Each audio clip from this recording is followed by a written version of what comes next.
ಯಾವಾಗಲಾದರೂ ಸ್ವಲ್ಪ ತಪ್ಪು ಮಾಡಿದ್ರೆ, ತಪ್ಪಿನ ಕಲ್ಪನೆ ಏನಾದರೂ ನನಗೆ ಬಂದರೆ ಇಮ್ಮಿಡಿಯೇಟ್ ಆಗಿ ಏನೋ ಒಂದು ನನಗೆ ಗುರುತು ಸಿಗುತ್ತೆ, ನಾನು ತಪ್ಪು ಮಾಡ್ತಾ ಇದ್ದೀನಿ ಅಂತ.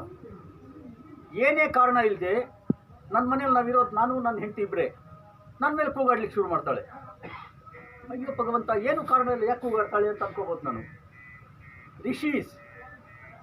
Rishis are indicating through her I am doing something wrong.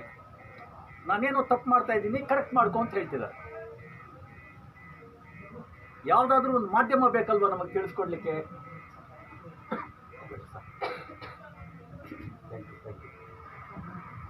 ಒಂದು ಮಾಧ್ಯಮ ಬೇಕಲ್ವ ನಮಗೆ ತಿಳಿಸ್ಕೊಡ್ಲಿಕ್ಕೆ ಈ ದೇಹದಲ್ಲಿದ್ದಾಗ. ಹಾಗಾಗಿ ಈ ತರಹ ಆಗ್ತಾ ಇರ್ತದೆ ಅಂತ ಅಂದ್ಕೊಳ್ತೀನಿ ನಾನು.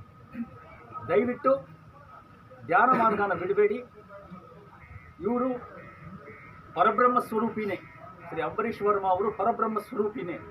ತ್ರಿಮೂರ್ತಿಗಳು, ತ್ರಿಮಾತೆಯರು ಅವರೆಲ್ಲ ಇದ್ಮೇಲೆ ಅವರು ಪರಮಾತ್ಮನೇ. ಅವರು ಏನು, ಅವ್ರನ್ನ ಗಟ್ಟಿಯಾಗಿ ಇಟ್ಕೊಳ್ಳಿ, ಬಿಡಬೇಡಿ.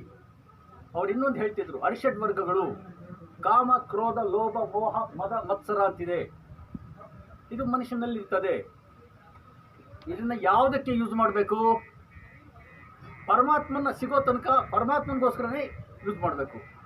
ಹೇಗೆ ವಿಶ್ವಾಮಿತ್ರರು ಬ್ರಹ್ಮ ಋಷಿ ಆಗಲಿಲ್ಲ ಇಂದು ಅಂತ ಹೇಳಿದಾಗ, ವಸಿಷ್ಠರು ಅವರೆಲ್ಲ ಬ್ರಹ್ಮ ಋಷಿಗಳಾಗಿದ್ದಾರೆ ಅಂದಾಗ, ನಾನು ಯಾಕೆ ಆಗಬಾರ್ದು? ಎಷ್ಟು ಸಲ ಫೈಲಾದರೂ ಬಿಡಲಿಲ್ಲ ಅವರು. ಕಂಟಿನ್ಯೂ ಆಗಿ ತಪಸ್ ಮಾಡಿ ಮಾಡಿ ಮಾಡಿ ಅವರೆಲ್ಲಿದ್ದ ನ್ಯೂನತೆಗಳು, ರಾಂಗ್ ಡೂಯಿಂಗ್ಸು, ಮಿಸ್ಟೇಕ್ಸು, ಅಹಮಿಕೆನೋ ಎಂತ ಗೊತ್ತಿಲ್ಲ, ಅದು ದೊಡ್ಡವರು. ಅದು ತೀರೋ ತನಕ ಆಗಲಿಲ್ಲ.